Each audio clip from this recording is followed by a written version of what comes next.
अस्सलाम वालेकुम। Welcome to AutoCAD Pro course. उम्मीद है आप सब लोग खैरियत से होंगे। आज हमारी क्लास नंबर 3 है। तो जैसे कि हमने क्लास नंबर 2 में ड्रॉ टूल की कमांड के ऊपर काम किया था, तो आज हमारी जो रिमेनिंग ड्रॉ टूल की कमांड है उनके ऊपर आज हम काम करेंगे। तो सबसे पहले हम आर्क की जो हमारी कमांड्स रह गई थी उसके रिलेटेड जो है हम डिस्कस कर लेते हैं। सबसे पहले हम लाइन की कमांड के ज़रिए इधर से लाइन ड्रॉ कर लेते हैं, जिसकी लेंथ हम F8 के साथ ऑर्थोन करेंगे। लाइन सीधी ड्रॉ करेंगे, 2 फीट का निशान देके इसको हम इंटर कर देंगे। फिर हम अपनी कमांड इधर ख़त्म करने के लिए एस्केप का बटन दबाएंगे। इसके पास जाके हम फिर एक लाइन की कमांड इसके साथ ही लगाएंगे। इधर हम वर्टिकल इसकी जो है 12 इंच की या 1 फीट की जो है हम लाइन इसके ड्रॉ करेंगे। फिर इस तरफ हम 2 फीट की लाइन ड्रॉ करेंगे।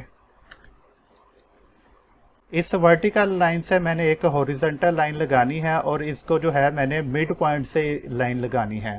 तो वो मिड पॉइंट का मुझे कैसे पता चलेगा? मैं लाइन की कमांड लगाऊंगा और इसके ये सेंटर में जाऊंगा तो ये मुझे ट्राइंगल शेप शो कर रहा है। ट्राइंगल का मतलब है ये मेरा मिड पॉइंट है। तो मैं इस पॉइंट पे क्लिक करूंगा और इधर भी 2 फीट की लाइन ड्रॉ कर दूंगा और मैं एस्केप दबाऊंगा और कमांड से बाहर आ जाऊंगा। मैं लाइन के ऊपर क्लिक करूंगा तो ये मुझे 3 पॉइंट शो हो रहे हैं, इनको हम वर्टिक्स कहते हैं। तो मैं सेंटर वाले बॉक्स के ऊपर क्लिक करूंगा और इसको मैं मूव भी कर सकता हूं। तो मैं कंट्रोल Z करके इसको अंडू करूंगा। मैं दोबारा लाइन के ऊपर क्लिक करूंगा और इसके राइट या लेफ्ट कॉर्नर पर सिर्फ माउस का रखूंगा, क्लिक नहीं करूंगा। तो ये मुझे इसकी जो है डिमेंशन बता रहा है जो कि 2 फीट है। तो मैं इसको स्ट्रेच भी कर सकता हूं और इसकी लेंथ को इंक्रीज भी कर सकता हूं। स्ट्रेच के लिए आप सिंपल इसके ऊपर क्लिक करेंगे और लाइन को जितना मर्जी आगे ले जाएं, या लेंथ के जरिए आपने इसको आगे स्ट्रेच करना है। तो मैं इधर 6 इंच इंटर करूंगा तो ये मेरा 6 इंच आगे मूव हो गई है। मैं दोबारा लाइन के ऊपर क्लिक करूंगा और इसके राइट साइड पर बॉक्स के ऊपर माउस रखूंगा तो ये मुझे इसकी लेंथ 2 फीट और 6 इंच शो कर रहा है। जो कि पहले 2 फीट थी, हमने 6 इंच इसकी लेंथ जो है स्ट्रेच की थी, तो ये हमारी 2 फीट और 6 इंच हो गई है। तो चलते हैं आर्क की कमांड की तरफ। तो सबसे पहले हम ड्रॉ में जाएंगे। आर्क पे जाके इसके जो है ये काफ़ी ऑप्शन हैं, ये सारे ऑप्शन जो है हम इसके ऊपर काम करते हैं। तो सबसे पहले ये 3 पॉइंट है। 3 पॉइंट का क्या मतलब है? मैं 3 पॉइंट पे क्लिक करके, ये मेरा पहला पॉइंट है, ये मेरा सेकंड पॉइंट है, ये मेरा थर्ड पॉइंट है। ये मेरी आज की कमांड लग चुकी है। इसको मैं डिलीट करूंगा। कीबोर्ड से मैं ए लिख के इंटर करूंगा, फिर भी मेरी जो आर्क की कमांड है वो लग चुकी है। जब भी मैं ए के साथ आर्क की कमांड लगाऊंगा तो वो 3 पॉइंट की आर्क ही लगेगी। तो ये पहला पॉइंट, ये सेकंड पॉइंट और ये थर्ड पॉइंट। इसको मैं डिलीट करता हूँ। कीबोर्ड से डिलीट का बटन होगा, उसके ऊपर आप क्लिक करेंगे तो ये हमारा डिलीट हो जाएगा। आर्क की दूसरी ऑप्शन के लिए हम दोबारा ड्रॉ में जाएंगे, आर्क में जाएंगे और ये हमारे पास आ रहा है स्टार्ट, सेंटर और एंड पॉइंट। तो मैं इसके ऊपर क्लिक करूंगा तो ये मेरा स्टार्ट पॉइंट है, ये मेरा सेंटर पॉइंट है और ये मेरा एंड पॉइंट है। अभी मैं इसके ऊपर क्लिक नहीं करूंगा, मैं F8 जो है अपना ऑर्थो जो है ऑफ करूंगा। तो ये जैसे जैसे मैं अपना कर्सर घुमा रहा हूँ तो इसकी आर्क ये बनती जा रही है। हम जब भी ऑटोकैड में आर्क बनाएंगे तो ये हमारी क्लॉकवाइज घूमेगी। या मैं कंट्रोल का बटन जो है इसको होल्ड करके रखूंगा तो ये हमारा एंटी क्लॉकवाइज हो जाएगा। तो ये मैं दोबारा जो कंट्रोल का जो होल्ड किया हुआ है इसको मैं ऑफ करूंगा तो ये मेरा दोबारा क्लॉकवाइज शो हो गया है। तो इसको मैं जो है ये एंड पॉइंट इधर करूंगा क्योंकि ये मैंने स्टार्ट सेंटर पॉइंट दे दिया है और ये मेरा एंड पॉइंट है। इसको मैं सिलेक्ट करके डिलीट करूंगा। तो दोबारा मैं उधर ड्रॉ में जाऊंगा, आर्क में जाऊंगा तो ये जैसे लिखा आ रहा है स्टार्ट, सेंटर, एंड। तो इसके मैं नीचे जाऊंगा, सेंटर, स्टार्ट, एंड। ये भी उसी तरह ही है, बस इसमें जो है पहले सेंटर पॉइंट है, फिर स्टार्ट पॉइंट है, फिर एंड पॉइंट है। तो मैं इधर इसके ऊपर क्लिक करूंगा तो ये मेरा सेंटर पॉइंट है, ये मेरा स्टार्ट पॉइंट है और ये मेरा एंड पॉइंट है। ये सेम वही तरीका है, बस फ़र्क ये है कि हमने इधर सबसे पहले सेंटर पॉइंट पकड़ा है, फिर स्टार्ट पॉइंट पकड़ा है और एंड पॉइंट पकड़ा है। मैं इस आर्क को डिलीट करूंगा और आगे वाली ऑप्शन पे क्लिक करूंगा। तो ड्रॉ में जाएं, आर्क में जाएं और आगे हमारे पास आ रहा है स्टार्ट, सेंटर और एंगल। इसके ऊपर जब हम क्लिक करेंगे तो ये हमारा स्टार्ट है, ये हमारा सेंटर है और ये अब हमसे ये एंगल का पूछ रहा है। एंगल जो है हम उसी तरह, ये अभी हमारा क्लॉकवाइज जा रहा है। अगर मैं कीबोर्ड से कंट्रोल का बटन जो है वो होल्ड करके रखूंगा तो ये एंटी क्लॉकवाइज हमें शो हो जाएगा। तो मैं वो होल्ड दोबारा ख़त्म करूंगा तो ये मेरे पास उसी तरह क्लॉकवाइज जो है वो शो हो रहा है। जैसे कि हमने स्टार्ट, सेंटर और एंगल पॉइंट वाली ऑप्शन पे क्लिक किया था, तो स्टार्ट और सेंटर पॉइंट हमने क्लिक कर लिया है। तो अब हम एंगल देंगे। तो इधर से हम कोई भी एंगल, जैसे कि मैं इधर से 30 करके इसको इंटर कर देता हूँ, तो ये मेरा 30 की एंगल पर ये आर्क मेरी लग चुकी है। इसको चेक करने के लिए डिमेंशन में जाके इधर एंगुलर पे ऊपर क्लिक करके जो हमारी आर्क है इसके ऊपर हम क्लिक करेंगे तो ये हमें 30 डिग्री का इसका एंगल शो कर रहा है। तो मैं एस्केप का बटन दबाऊंगा और इसको कैंसिल कर दूंगा और इसको सिलेक्ट करके डिलीट कर दूंगा। फिर हम नेक्स्ट जो हमारी ऑप्शन है उसके ऊपर जाएंगे।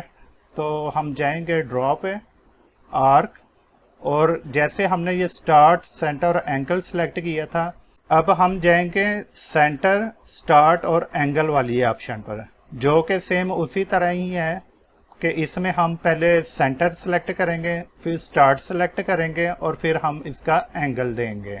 तो जैसे कि पहले हमने किया था स्टार्ट, सेंटर और एंगल, तो इसमें हमने किया है सेंटर, स्टार्ट और एंगल। तो इधर से हम इसका कोई भी एंगल देंगे 45 और इंटर कर देंगे। तो इसका भी एंगल चेक करने के लिए डिमेंशन में जाके एंगुलर और आर्क के ऊपर सेलेक्ट करेंगे तो ये हमें 45 का एंगल शो कर रहा है। तो मैं एस्केप का बटन दबा के इसको कैंसिल करूंगा और आर्क को डिलीट कर दूंगा। अब हम नेक्स्ट जो इसकी ऑप्शन है उसके ऊपर जाएंगे, ड्रॉ पे जाएं, आर्क में जाएं और हमारा है स्टार्ट, सेंटर और लेंथ। हमारा ये स्टार्ट है, ये हमारा सेंटर है और अब हम इसको लेंथ देंगे। लेंथ जो है हम इधर 10 इंच जो है, इंच का हम निशान नहीं लगाएंगे, ऐसे ही 10 लिख के इंटर कर देंगे तो ये हमारा 10 इंच की जो है आर्क लगी है। इसको हम चेक कैसे करेंगे, लाइन की कमांड लगाएंगे, इसके ऊपर क्लिक करेंगे और ये हमारा स्टार्ट पॉइंट है। तो लाइन के ऊपर आप क्लिक करें तो इसके कॉर्नर पर जब आप अपना कर्सर रखेंगे तो ये हमें 10 इंच की लाइन शो कर रहा है। इसका मतलब है हमारी 10 इंच की ये आर्क लग चुकी है। तो इन दोनों को मैं डिलीट करूंगा। जो नेक्स्ट ऑप्शन है उसके ऊपर जाएंगे, ड्रॉ में जाएं, आर्क में जाएं और हमारा जो स्टार्ट, सेंटर, लेंथ है इसके बिल्कुल अपोजिट सेंटर, स्टार्ट और लेंथ के ऊपर क्लिक करेंगे तो ये हमारा सेंटर है, ये हमारा स्टार्ट है। तो इधर हम कोई भी लेंथ देते हैं, जैसे मैं 5 इंच जो है 5 लिखूंगा और इंटर कर दूंगा। तो ये मेरे 5 इंच के डिस्टेंस पर आर्क लगी है। इसको भी हम उसी तरह चेक करेंगे, लाइन की कमांड लेके इसके ऊपर क्लिक करेंगे और ये मेरा स्टार्ट पॉइंट है। फिर मैं लाइन के ऊपर क्लिक करूंगा, इधर माउस रखूंगा तो ये मुझे 5 इंच की लाइन शो कर रहा है। तो ये आर्क और लाइन को आप डिलीट करते हैं। तो हम नेक्स्ट जो हमारी ऑप्शन है उसके ऊपर जाएंगे, ड्रॉ, आर्क, और आगे हमारी आ रही है स्टार्ट, एंड और एंगल। ये मेरा स्टार्ट पॉइंट है, ये मेरा एंड पॉइंट है और इधर से मैं कोई भी एंगल दूंगा तो मैं 60 लिख के इसको इंटर कर दूंगा। तो 60 का जो हमने एंगल दिया था उसको हम चेक करने के लिए डिमेंशन में जाएंगे, एंगुलर पे क्लिक करेंगे और आर्क के ऊपर जैसे क्लिक करेंगे तो ये हमें 60 डिग्री शो कर रहा है। तो इन दोनों को मैं डिलीट करूंगा। तो हमारा जो नेक्स्ट ऑप्शन है, ड्रॉ में जाएं, आर्क में जाएं और इधर आ रहा है स्टार्ट, एंड और डायरेक्शन। इसके ऊपर क्लिक करेंगे तो मैं स्टार्ट, ये एंड पॉइंट और इसकी जो है डायरेक्शन दूंगा। डायरेक्शन जो है ये हमारी टेंजेंट पॉइंट का कह रहा है। ये हम जो है एंगल कोई भी इधर से सिलेक्ट करेंगे, 30 डिग्री में इधर से सिलेक्ट करके इंटर करता हूँ तो ये मेरा 30 डिग्री पर आर्क लग चुका है। ये मैंने 30 डिग्री पर आर्क लगाई है तो इसको चेक करूंगा तो ये मेरा 30 डिग्री पर नहीं होगा। इसको मैं एंगुलर पर सिलेक्ट करके जब लगाऊंगा तो ये 120 डिग्री शो कर रहा है। हालांकि मैंने ये 30 डिग्री में लगाई है। आर्क को मैंने 30 डिग्री पर लगाया था। इसको चेक करने के लिए मैं लाइन की कमांड लगाऊंगा, स्टार्ट पॉइंट पर क्लिक करूंगा, इधर से मैं कोई भी डिमेंशन दूंगा, 24 टैब 30 डिग्री इंटर कर दूंगा और ये मेरी जो लाइन है इसको मैं आगे एक्सटेंड कर दूंगा। इधर एक मैं लाइन ड्रॉ करूंगा और ये लाइन जो है इसको मैं एक्सटेंड कर दूंगा। ये एक्सटेंड की कमांड मैं आगे जाके आपको बताऊंगा, अभी हम सिर्फ चेक कर रहे हैं। इस आर्क का सेंटर पॉइंट इधर आ रहा है, इधर हम एक लाइन लगाएंगे, इसके ऊपर क्लिक करेंगे, इधर क्लिक करेंगे, फिर हम सर्कल के साथ इधर सर्कल ड्रॉ करेंगे, इसके साथ मिला देंगे। अब आप देखेंगे कि हमारी ये 30 डिग्री पर हमारी ये लाइन से हमारा ये सर्कल बाहर नहीं जा रहा। तो डिमेंशन में जाके एंगुलर पर क्लिक करेंगे और इस लाइन पे जो हमारा सेंटर पॉइंट के लाइन थी इसके ऊपर और ये एंगल वाली लाइन के ऊपर क्लिक करेंगे तो ये हमारा 30 डिग्री शो हो रहा है। उम्मीद है आपको ये समझ आ गई होगी। तो इस सारी चीज़ों को हम डिलीट करेंगे और हमारी जो नेक्स्ट ऑप्शन है उसके ऊपर जाएंगे। इधर से हम सेंटर पर एक लाइन लगा लेते हैं, जैसे कि 6 इंच इंटर कर दूंगा तो ये मेरी 6 इंच की लाइन लग चुकी है। अब दोबारा हम ड्रॉ में जाएंगे, आर्क में जाएंगे और हमारी ये ऑप्शन है स्टार्ट एंड रेडियस।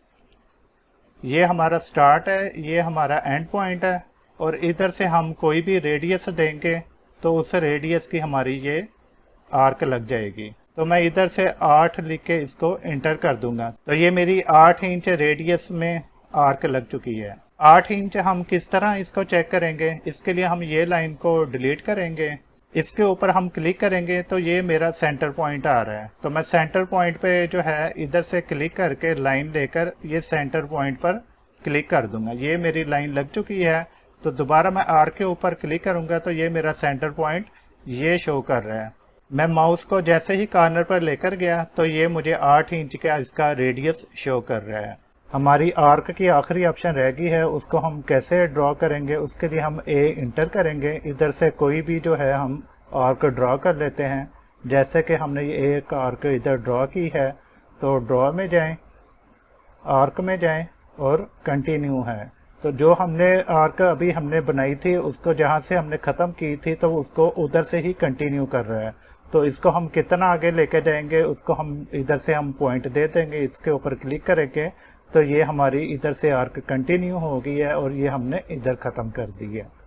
उम्मीद है आप सब लोगों को आर्क की कमांड की समझ आ चुकी होगी। अगर किसी दोस्त को अभी तक समझ नहीं आई तो कमेंट सेक्शन में आप मुझे बता सकते हैं, तो मैं दोबारा भी रिवाइज कर दूंगा। अब हम रिवीजन क्लाउड की जो कमांड है उसके मुतालिक जानते हैं कि उसको हम कैसे इस्तेमाल करेंगे। उसके लिए हमारी ये टैब के ऊपर ये वाला जो क्लाउड बना हुआ है इसके ऊपर क्लिक करेंगे तो ये हमारी कमांड है। या कीबोर्ड से हम टाइप करेंगे REV क्लाउड, इंटर करेंगे तो हमारी रिवीजन क्लाउड की जो कमांड है वो लग चुकी है। ये हमारी कमांड का क्या काम होता है, मैं कोई भी पहला पॉइंट देता हूँ, इसको मैं ऐसे सर्कल पर घुमाऊंगा तो ये मेरी रिवीजन क्लाउड लग चुकी है। ये अक्सर हमने ड्राइंग पे ऊपर देखा होगा कि अगर किसी आर्किटेक्ट डिज़ाइनर ने कोई ड्राइंग बनाई है तो उसके ऊपर ये जो क्लाउड होता है ये शो कर देते हैं। इसका मतलब होता है कि इसके ऊपर जो है अभी डिज़ाइन का काम चल रहा है, या हमारे पास ड्राइंग रिवाइज होकर आती है उसके ऊपर इस क्लाउड का कलर दूसरा होता है जो कि मेंशन किया होता है कि इस एरिया की हमने ड्राइंग जो है रिवाइज की है। तो ये क्लाउड जो है हम ड्राइंग में वहाँ पे इस्तेमाल करते हैं। क्लाउड रिवीजन के तरीकाकार और भी हैं, उसके लिए हम दोबारा REV क्लाउड कमांड लगाएंगे, इधर से हम A इंटर करेंगे तो ये हमें पूछ रहा है specify minimum length of arc. तो मैं इधर से 1 इंटर करूंगा, फिर मुझसे पूछ रहा है मैक्सिमम लेंथ ऑफ आर्क, मैं इधर भी 1 इंटर कर दूंगा। तो मैं दोबारा से ये क्लाउड को घुमाऊंगा, इसमें क्लाउड का साइज देखें और इसमें क्लाउड का साइज देखेंगे तो आपको फ़र्क नज़र आ रहा होगा। तो मैं दोबारा क्लाउड की कमांड में जाऊंगा, इंटर करूंगा तो इधर से A इंटर किया, जैसे कि पहले मैंने 1 किया था, अब मैं 3 इंटर करूँगा, फिर 3 इंटर करूँगा, इसको मैं घुमाऊँगा तो ये अब पहले वाले में 1 इंच है और दूसरे वाले में 3 इंच है। क्लाउड की कमांड की जो ये लाइन है ये दो तरीके के साथ इस्तेमाल होती है, एक नॉर्मल तरीके के साथ इस्तेमाल होती है और एक कैलीग्राफी के साथ इस्तेमाल होती है। अभी जो हमने डिफ़ॉल्ट तरीके के साथ इस्तेमाल किया है वो हमारा नॉर्मल तरीके के साथ है। तो हम कैलीग्राफी के लिए कैसे इस्तेमाल करेंगे, दोबारा हम कमांड में जाएंगे, एस इंटर करेंगे। अभी आपके सामने ये नॉर्मल शो हो रहा है, जो कि हमने नॉर्मल तरीके के साथ हमने ये पहले अपने क्लाउड बनाए थे। अब हम कैलीग्राफी तरीके के साथ इस्तेमाल करेंगे, उसके लिए हम इसके ऊपर क्लिक करेंगे, इधर से हम दोबारा ए इंटर करेंगे और इसकी जो लेंथ है हम 2 कर देंगे, इंटर करेंगे। अब हम क्लाउड बनाएंगे तो हमारा क्लाउड कैलीग्राफी तरीके के साथ हमारा ये बन चुका है। इसमें हमारा ये ब्रेक लाइन के साथ है और इसमें हमारी थोड़ी सी लाइन स्टार्ट पॉइंट पर मोटी है और एंड पॉइंट पर छोटी है। अगर आपने दोबारा नॉर्मल वाले तरीके पे जाना है तो दोबारा उसी कमांड पे जाके एस के ऊपर इंटर करेंगे और नॉर्मल पर आप क्लिक करेंगे तो आप नॉर्मल वाले क्लाउड के ऊपर आ चुके हैं। अगर आप चाहते हैं कि हमारे पास कोई शेप है तो उसको हमने क्लाउड में कन्वर्ट करना है, उसके लिए तरीकाकार है, आप रेक्टेंगल पकड़ें, इधर ड्रॉ करें, इसके ऊपर आपने अगर क्लाउड के ज़रिए इसको रेक्टेंगल बनाना है तो मैं दोबारा रिवीजन क्लाउड की जो कमांड है उसके ऊपर जाऊंगा, इधर नीचे आ रहा है ऑब्जेक्ट, तो मैं ओ इंटर करूंगा और इसके ऊपर क्लिक करूंगा तो ये मेरा क्लाउड बन चुका है। अब ये मुझे येस और नो का कह रहा है तो मैं नो करूंगा। नो का मतलब है रिवर्स डायरेक्शन।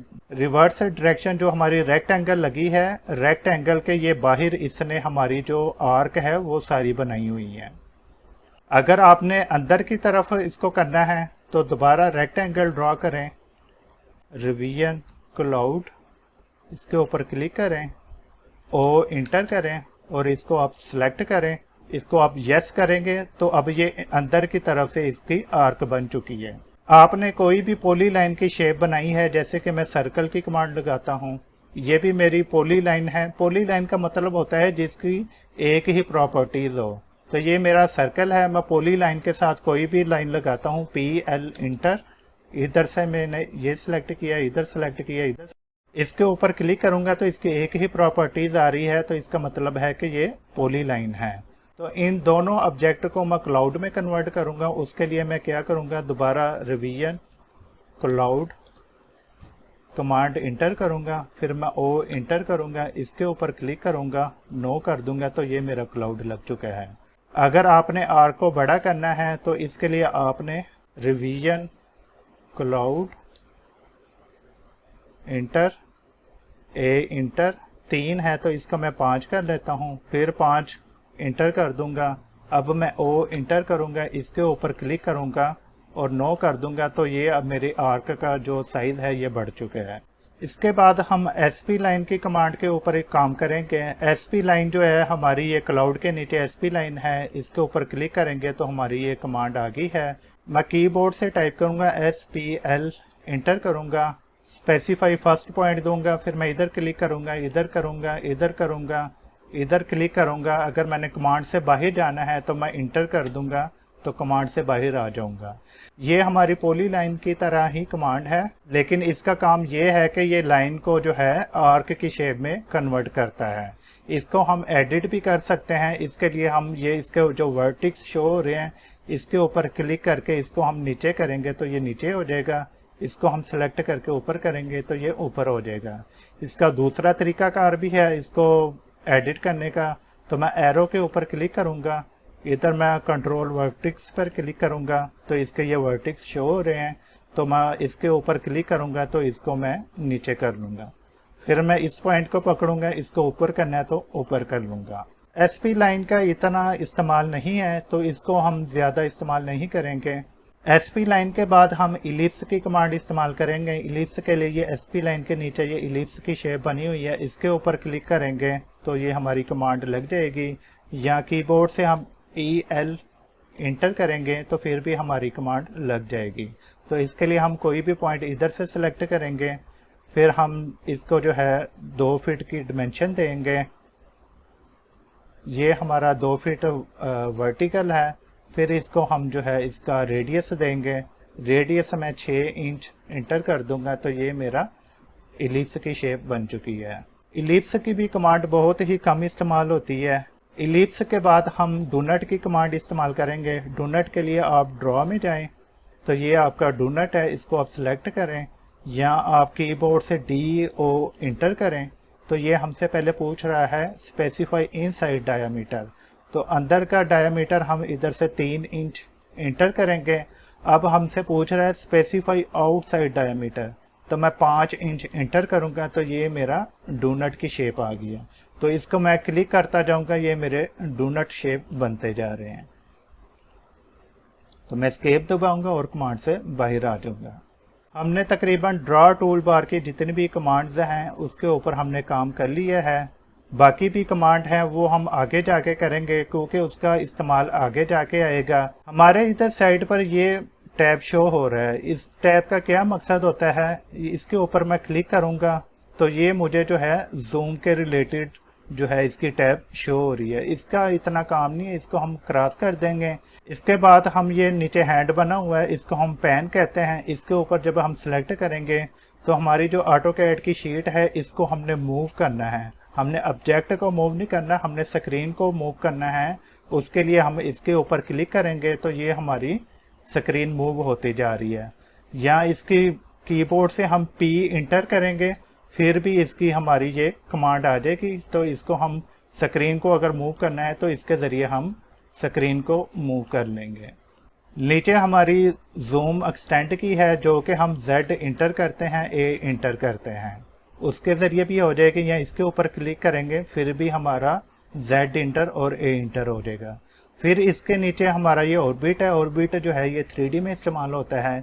तो ये हमारा जो टैब है इसको हम जो है इस्तेमाल नहीं करेंगे, इसको हम क्रॉस कर देंगे। उम्मीद है आज का लेक्चर आपको अच्छा लगा होगा। अगर किसी भी चीज़ की समझ नहीं आ रही तो आप कमेंट सेक्शन में बता सकते हैं। तो अपना बहुत सारा ख्याल रखिएगा। मिलते हैं नेक्स्ट लेक्चर में। अल्लाह हाफिज़।